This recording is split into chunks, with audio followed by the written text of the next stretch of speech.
হযরত আদম আলাইহিস সালামকে আল্লাহ সৃষ্টি করলেন। সৃষ্টি করার পরে নাম শেখানো হলো। আল্লাহ রাব্বুল আলামিন আদম আলাইহিস সালামকে নাম শেখালো। ওরে বাবা, কথা সংক্ষিপ্ত বলতেছি। নাম শেখানোর পরে আল্লাহ রাব্বুল আলামিন ফেরেশতাদেরকে লক্ষ্য করে বললেন, ও ফেরেশতারা, তোমরা সবাই আদম আলাইহিস সালামকে সম্মানের সিজদা করো। ওয়াইযা কুলনা লিল মালাইকাতি ইসজুদু লিআদম ফাসাজাদু ইল্লা ইবলিস আবা ওয়াস্তাকবারা ওয়া কানা মিনাল কাফিরিন। আরো জোরে পড়ে আল্লাহু আকবার। আয়াত শোনার পরে আল্লাহু আকবার বলবেন। আমি একটু শিখাই দিতেছি, আমার পরে আরো দুইটা বক্তা আছে, ওরা যখন আয়াত শেষ করব, যদি আল্লাহু আকবার বলতে পারেন তাহলে আমার চাইতে ভালো ওয়াজ ওরা শোনাবো। এটা আমি শিখাইলাম আর কি। ওয়াজ স্টার্ট করার এটা একটা ঔষধ। আল্লাহ বলেন, আদম আলাইহিস সালামকে ফেরেশতারা সিজদা করো। সকল ফেরেশতারা আদম আলাইহিস সালামকে সিজদা করলো, ইল্লা ইবলিস। ইবলিস সিজদা করলো না। আবা ওয়াস্তাকবারা, সে অহংকার করলো, তাকাব্বুরি করলো। তাকাব্বুরি করলি কেন?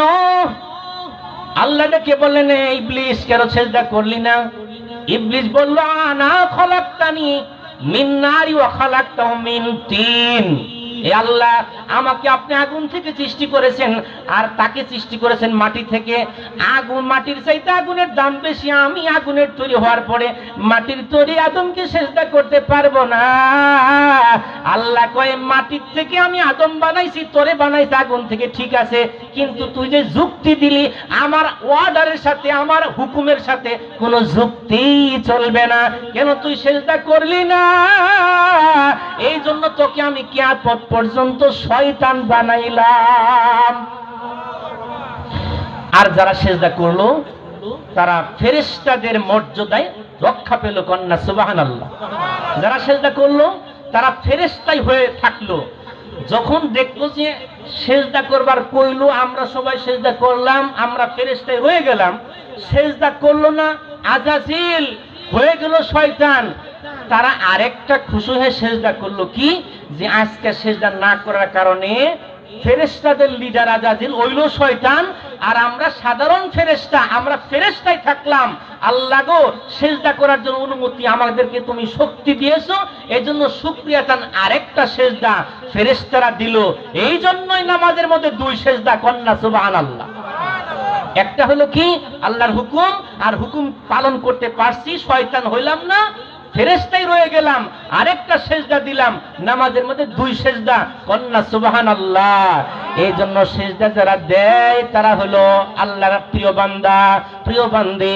যারা সিজদা করে না, কপাল মাটির সাথে ঠেকায় না, এরা হলো শয়তানের বন্ধু। এরা কি সিজদা করবেন? ও বাবা, কথা শোনেন। এই দুনিয়াতে যে সমস্ত আদম সন্তানেরা সিজদা করে, নামাজ পড়ে, রুকু করে, ইবলিস শয়তান এটা দেখিয়ে হাদিসের মধ্যে আসছে, ইবলিস শয়তান তখন কান্না করে, কান্না করে আর বলে, আফসোস, আমাকে আল্লাহ তুমি হুকুম করেছিলা সিজদা করার জন্য, আমি তাকাব্বুরি করেছিলাম, আমি অহংকার করেছিলাম, আমি সিজদা করি নাই, আমি যুক্তিবাদী হয়েছিলাম, আমি সিজদা না করার কারণে আল্লাহ তুমি আমারে শয়তান বানাইলা। আর যারা সিজদা করলো তারা ফেরেশতার মর্যাদায় রক্ষা পেল।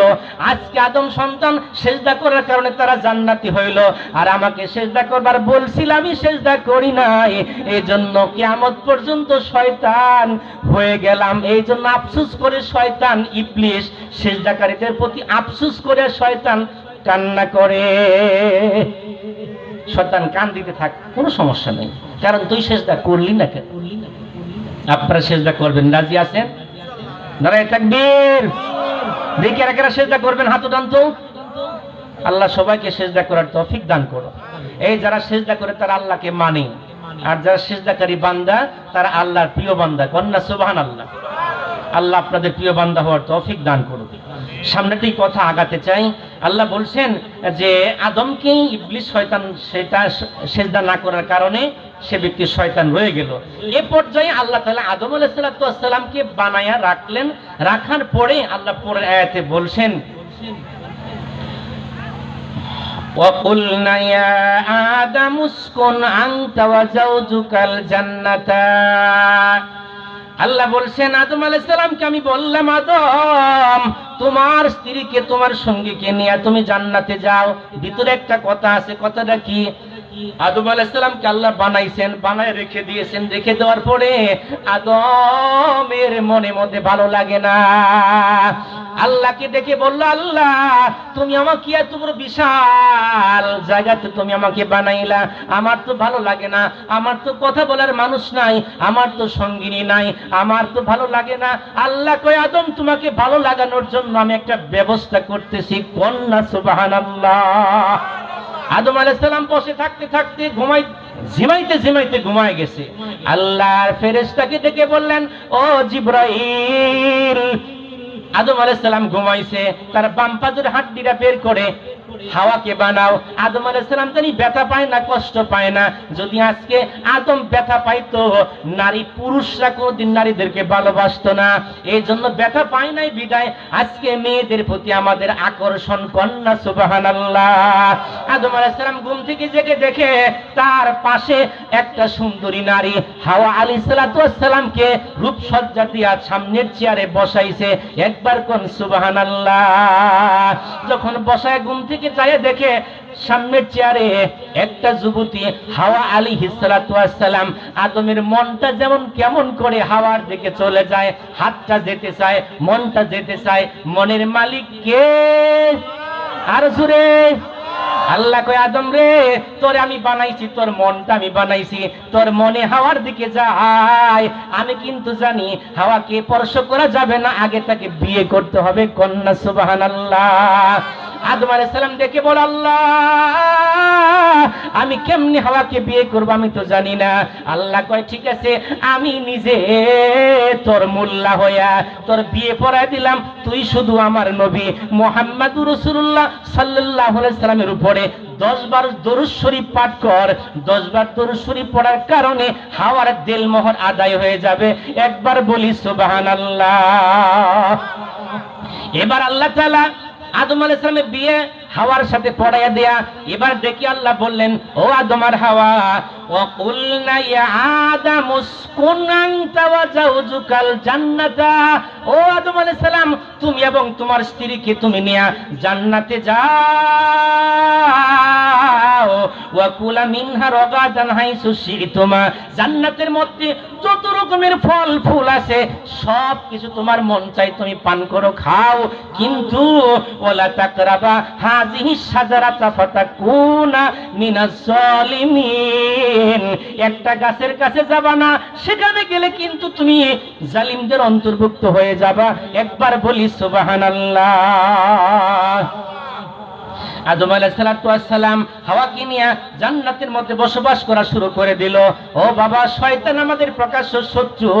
শয়তানের দুকায় পড়িয়া আদম আলাইহিস সালাম নিষিদ্ধ গাছের ফলটা খাইলো। এবার জান্নাতি পোশাক হাওয়ার থেকে আদম থেকে খসে গেল। এবার জান্নাতি গাছের জান্নাতি গাছের পাতা হাওয়া আলাইহিস সালাম ছিল 5টা, আদমের জন্য নিয়ে গেল 3টা। ওইখান থেকে আসছে। আমরা যখন দুনিয়াতে আসার পরে আমরা যখন হায়াতটা ফুরাইয়া যায়, মরে যায়, পুরুষ মানুষের জন্য কাপড়ের কাপড় 3টা, মেয়েদের জন্য কাপড়ের কাপড় 5টা।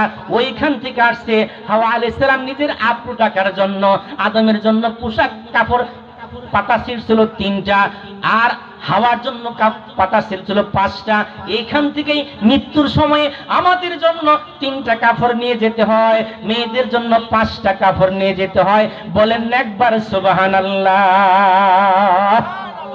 এবার আল্লাহ তাআলা ডেকে বললেন, আদম আর হাওয়া, আমি নিষেধ করেছিলাম জান্নাতের সব কিছু খাও, সব গাছ তুমি ভোগ করো, একটা গাছের কাছে যাবা না, সেখানে কেন গেলা? এবার তুমি কি করো? দুনিয়ার থেকে এবার তুমি জান্নাত থেকে দুনিয়াতে চলে যাও। সব খেলা আল্লাহর। ফাআযাল্লাহুমা শাইতান আনহা ফাখরাজাহুমা মিম্মা কানা ফিহি ওয়া কুলনা হাবিতু বা'দুকুম লিবা'দিন আদুউন ওয়া লাকুম ফিল আরদি মুস্তাকাররু ওয়া মাতাউন ইলাহিন। জোরে পড়ি সুবহানাল্লাহ। শয়তান সেখান থেকে গেট আউট করে দিল। আদম আর হাওয়া দুনিয়াতে আসলো। আদম হাওয়াকে হারাইলো, হাওয়া আদমকে হারাইলো। দুইজন দুই দেশে পড়ে এবার আদম আলাইহিস সালাম কাঁদতে শুরু করলো। কি হইল? আল্লাহ আমাকে হাওয়াকে জান্নাতের মধ্যে থাকতে বলল, আমি তো ছিলাম না। আল্লাহ তাআলা আমাকে কুদরত দিয়ে সৃষ্টি করলো, আমার ভালো লাগার জন্য আমার হাওয়াকে বানাইলো, আমার ভালো লাগার জন্য আল্লাহ ফেরেশতা দিয়ে আমাকে সিজদা করাইলো, আমাকে জান্নাতে থাকতে বলল।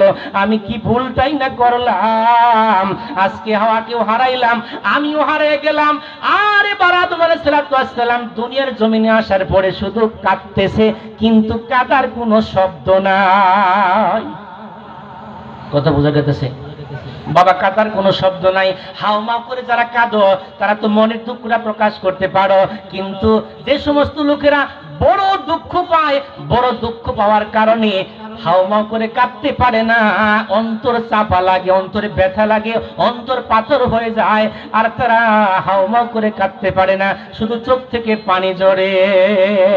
আদম আর হাওয়া শুধু কান্দে, হাওয়া আদমকে পায় না, আদম হাওয়াকে পায় না, দুইজন দুই দেশে পড়ে শুধু কাঁদতে লাগলো। তাফসীরে লেখছি, অনেক মতভেদের কথা আছে বাবা, তাফসীরে ভিতরে আসছে 360 বছর আদম আর হাওয়া শুধু কাঁদলো, কোনো কাদার শব্দ পায় না, শুধু কাঁদে আর চিন্তা করে কোথায় ছিলাম, কোথায় আসলাম, কি হইল। 360 বছর পর্যন্ত আদম আলাইহিস সালাম কাঁদে, কোনো শব্দ পায় না, কোনো ভাষা পায় না, কি বলে আল্লাহর কাছে প্রার্থনা করবে, কোনো ভাষা পায় না। আল্লাহ রাব্বুল আলামিন 360 বছর পরে এবার আল্লাহ রাব্বুল আলামিন আদম আলাইহিস সালামের কাছে একটা বার্তা পাঠায়া দিল।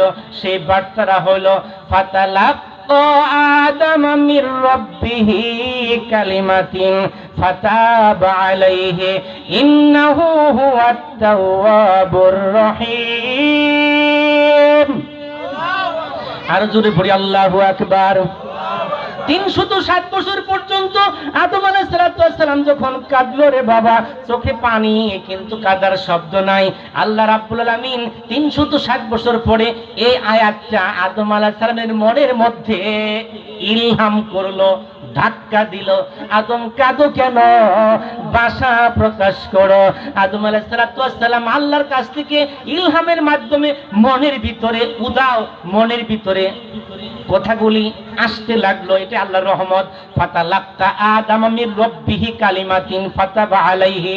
আল্লাহ রাব্বুল আলামিন আদম আলাইহিস সালামের মনের ভিতরে এগুলো দিয়ে দিল। আর আদম আলাইহিস সালাম একা একা এ পর্যন্ত 360 বছর কাটছে, কোনো ভাষা খুঁজে পায় না।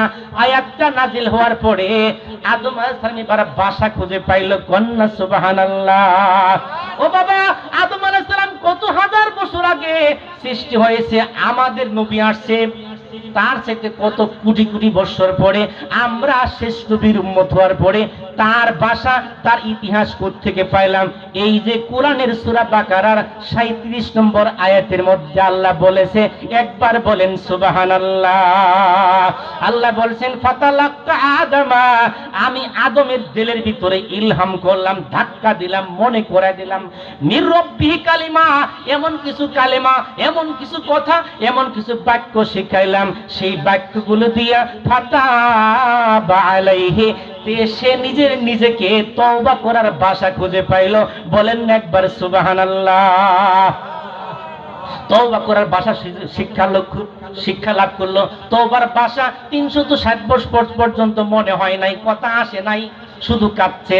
এখন যখন এই আয়াতটা নাজিল হইল তখন তিনি ভাষা পাইল। তাফসীরের মধ্যে এই কথাগুলি আসছে। ভাষাগুলা কি? আল্লাহকে দেখে বলে, আল্লাহ আমি তো সৃষ্টি হয়েছিলাম না, তুমি তো তোমার ইচ্ছায় আমাকে মাটি থেকে সৃষ্টি করেছ। মিনহা খলাকনাকুম, আমাকে মাটি থেকে বানাইলা। আল্লাহ কই হ বানাইছি। ও আল্লাহ, আমাকে বানানোর পরে তোমার কুদরতি ফেরেশতার দিয়া আমাকে তুমি সেজদা করাইয়া ধন্য করেছো। আল্লাহকে হ করছি তো। কন্না সুবহানাল্লাহ। ও আল্লাহ, আমাকে তুমি বানায় রাখলা, আমার ভালো লাগে নাই। আমি যখন বললাম আমার ভালো লাগে না, আমার সহযোগী দরকার, আমার সঙ্গিনী দরকার, আমার স্ত্রী দরকার, আমার ভালোবাসার গার্লফ্রেন্ড দরকার। আল্লাহ বলেন, আদম তোমার মনের খবর আমি জানি। এই জন্য তুমি যখন ঘুমাইছিলা তোমার বাম পাজরে হাড্ডি দিয়া তোমার বিবিকে আমি বসাইলাম তোমার ভালো লাগানোর জন্য। আদম আলাইহিস সালাম যখন বলল, আল্লাহ তুমি তো আমার থেকে আমার বিবিকে বানাইলে আমার ভালো লাগার জন্য, আল্লাহকে বানাইছি তো। এটাই হলো ফাতালাক্কা আদমের ব্যাখ্যা, তাফসীর। আদম আলাইহিস সালাম বলে, আল্লাহ তুমি আমাকে আমার বিবিকে ডেকে বললা, ও আদম আর হাওয়া, তুমি তোমার স্বামী স্ত্রী দুইজনে জান্নাতের মধ্যে থাকতে থাকো, তুমি কি বলো নাই আল্লাহ? আল্লাহকে বলছি তো। তাহলে আজকে যে তুমি আমার ভুলটা হইল, জান্নাতের ফল খাইতে নিষেধ করলা, আমি তাও সেই গাছের ফলটা কেমনে জানি খাইলাম, এটা কি আমার তকদিরে লেখা ছিল? আল্লাহকে ছিল তো। কন্যা সুবহানাল্লাহ। জ্ঞানী যারা বুঝে তারা, আর যারা জ্ঞানী না হাজার ভাবে বুঝাইলেও তারা বুঝবা না। এই যুব সমাজটা আজকে আলেমদেরকে আমাদেরকে দাওয়াত করে এত সুন্দর একটা আয়োজন শুরু করে দিয়েছে, অনেক কপাল পোড়া, এত সুন্দর আলোচনা বাড়িতে ঘুরতেছে।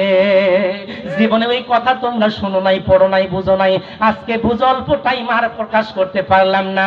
এবার আদম আলাইহিস সালাম আল্লাহকে ডেকে বলে, আল্লাহ আমার তকদিরে যদি থাকে যে আমি জান্নাতের মধ্যে আমি ভুল করব, তাহলে তো আমার তকদিরের লেখা আমি কেমনে খণ্ডন করব? তুমি তো আমাকে দুনিয়াতে ফেলে দিলা, আমি তো 360 বছর কাঁদলাম, আমি কোনো বাসা খুঁজে পাইলাম না। এখন আমি বাসা খুঁজে পাইলাম, তুমি আমাকে বানাইছো কুদরত দিয়া, তুমি আমাকে ফেরেশতা দিয়া সিজদা করাইছো, ধন্য করেছো, তুমি আমার জন্য আমার হাওয়াকে বানাইছো, তুমি আমার জন্য জান্নাতে থাকতে বলেছো, তুমি আমার তকদির লিখে দিয়েছো, তকদির অনুযায়ী আমার ভুল হয়ে গেছে, এখন তুমি আমাকে দুনিয়াতে ফেলে দিয়েছো। এখন তোমার কাছে আমার প্রশ্ন, আল্লাহ আমার গুনাহ মাফ হবে কি? আল্লাহ বলে হবে। কন্যা সুবহানাল্লাহ। আল্লাহ ডেকে বলল, আদম আলাইহিস সালাম ডেকে বলল, আল্লাহ কেমন করে আমার গুনাহ মাফ হবে? আল্লাহ বললেন, তোমার গুনাহ মাফ হবে তুমি তো জানো না। তুমি যখন তোমার হাওয়াকে নিয়ে জান্নাতের মধ্যে ঢুকতেছিলা, তখন আদম আলাইহিস সালাম তাকায় দেখে জান্নাতের গেটের মধ্যে একটা লেখা, সেই লেখার মধ্যে লেখা হইল লা ইলাহা ইল্লাল্লাহু মুহাম্মাদুর রাসূলুল্লাহ। বলেন না সাল্লাল্লাহু আলাইহি ওয়াসাল্লাম। আদম আলাইহিস সালাম প্রথম সৃষ্টি, প্রথম মানুষ দেখলো লা ইলাহা ইল্লাল্লাহর সাথে মুহাম্মাদুর রাসূলুল্লাহ। আদম আলাইহিস সালাম আল্লাহকে ডেকে বললেন, আল্লাহ আদম নামে আমায় তুমি সর্বপ্রথম বানাইয়া তোমার নামের সাথে আল্লাহ কার নামটা রাখলা লেখিয়া? গায়েব থেকে, অদৃশ্য থেকে জবাব আসলো, বন্ধু আমার মুহাম্মদ আমার সাথে জড়িত, তাহার সৃষ্টি না হইলে আদম তোমার সৃষ্টি না হইতো। জোরে পড়ি সুবহানাল্লাহ। লা ইলাহা ইল্লাল্লাহ 12 অক্ষর নুক্তা নাই। উলামায়ে কেরাম এখানে আছেন, মুহাম্মাদুর রাসূলুল্লাহ 12 অক্ষর নুক্তা নাই। 12 অক্ষর, 12 অক্ষর, নুক্তা নাই, নুক্তা নাই। বন্ধুর সাথে বন্ধুর মিল। লা ইলাহা ইল্লাল্লাহ হলো আল্লাহ ছাড়া ইলা নাই। মুহাম্মাদুর রাসূলুল্লাহ আল্লাহর বন্ধু বলা যাবে নি? সুবহানাল্লাহ। আদম আলাইহিস সালাম 360 বছর কাঁদার পরে ওই জান্নাতে ঢোকার সময় লেখার ওই কথাটা, ফাতালাক্কা আদামা, আদমের অন্তরের মধ্যে আমি ইলহাম করলাম, ধাক্কা দিলাম, কথা উদয় করে দিলাম।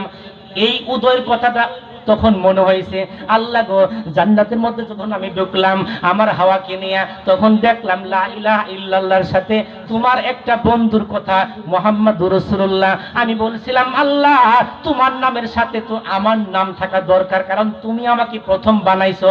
প্রথম বানানোর পরে যখন আমি জান্নাতে ঢুকতেছিলাম, তখন দেখি তোমার বন্ধুর নাম লেখা। আল্লাহ গো আল্লাহ, তোমার বন্ধুর উসিলা করে আজকে তুমি আমারে মাফ করে দাও। জোরে পড়ি সুবহানাল্লাহ। এবার আদম আলাইহিস সালাম এই নামের উসিলা করিয়া আল্লাহকে ডেকে বলে, আল্লাহ রব্বানা যালামনা আনফুসানা ওয়া ইল্লাম তাগফির লানা ওয়া তারহামনা লানাকুনান্না মিনাল খাসিরিন। ও ও আল্লাহ, আমি নফসের উপর জুলুম করেছি, আমাকে তুমি আদেশ করেছিলে ঠিক, হয়তো আমি ভুল করেছি, তোমার কাছে আমি ক্ষমা চাই। ওই নামের উসিলা করে, তোমার বড়ত্বের নামের উসিলা করে আজকে তুমি আমার জীবনের সকল আমার নফসের উপর যে জুলুমটা করেছি তুমি আজকে আমারে মাফ করে দাও। আদম আলাইহিস সালাম যখন এইভাবে আল্লাহর কাছে তওবা করলো, আল্লাহ এর মধ্যে বলছেন ফাতাবা আলাইহি, আমার কাছে যখন এইরকম করে আদম আলাইহিস সালাম তওবা করলো, ফাইন্নাহু হুয়াত তাওয়াবুর রহিম, আমি আল্লাহ হলাম দয়াশীল ক্ষমাশীল তওবা কবুলকারী। আমি তখন আদম আলাইহিস সালামের তওবা কবুল করলাম, বলেন না একবার সুবহানাল্লাহ। তওবা যখন কবুল হয়ে গেল, এবার তিনি আরাফাতের ময়দানে হাওয়ার সাথে মিলন হয়ে গেল। আরাফাতের ময়দান মানে মিলন কেন্দ্র, হাওয়াকে হারাইছিল, এবার আরাফাতের ময়দানে আদম আলাইহিস সালাম হাওয়াকে পাইল, সাক্ষাৎ হইল। জুড়ে পড়ি সুবহানাল্লাহ। আল্লাহ ডেকে বললেন আদম, কুলনা হাবিতু মিনহা জামিআ ফাইম্মা ইয়াতিয়ান্নাকুম মিন্নি হুদা ফামান তাবিআ হুদায়া ফালা খাউফুন আলাইহিম ওয়ালা হুম ইয়াহজানুন। ও আদম শুনো, এখন তো তওবা তোমার কবুল হইল, এখন আদম আর হাওয়া তোমার দুনিয়াতে বসবাস শুরু করো। আমার পক্ষ থেকে যখন যেই শরীয়ত তরিকত মারিফত হাকিকত তোমাকে দিব, অর্থাৎ আসমান থেকে বার্তা পাঠাইব, রুহি পাঠাইব, সেই অনুযায়ী যদি তুমি তোমার হুকুম আমার হুকুম দুনিয়াতে বাস্তবায়ন করো, বাস্তবায়ন যদি তুমি করো, হুকুম মোতাবেক তুমি যদি চলো, তাহলে কি হবে জানো নি? ফালা খাউফুন আলাইহিম ওয়ালা হুম ইয়াহজানুন, তোমার কোনো ভয় নাই, তোমার কোনো চিন্তা নাই। জুড়ে পড়ি সুবহানাল্লাহ। আদম আলাইহিস সালাম দুনিয়াতে আসার পরে তওবা কবুল হলো, তার থেকে আল্লাহ তাআলা আদম আর হাওয়ার মাধ্যমে আল্লাহ তাআলা জোড়ায় জোড়ায় সন্তান দেওয়া শুরু করলো, বলেন না সুবহানাল্লাহ। অনেক মতভেদ আছে, আদম আলাইহিস সালামের সন্তান জোড়ায় জোড়ায় হইতো। কেউ বলছে, আলহামদুলিল্লাহ সময় হলে শেষ হয়েছে, হুজুর আদেশ করছে, আলহামদুলিল্লাহ আমি আর কথা লম্বা করছি না।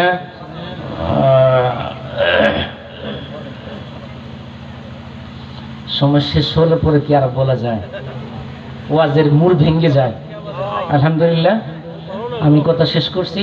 যত কথা বললাম একটাই, যে আমাদের আদি পিতার ইতিহাসটা তুলে ধরতেছিলাম, আর কিছুক্ষণ বললে আর একটু ভালো হইতো। যাই হোক, আল্লাহ বলছেন যে ফালা খাউফুন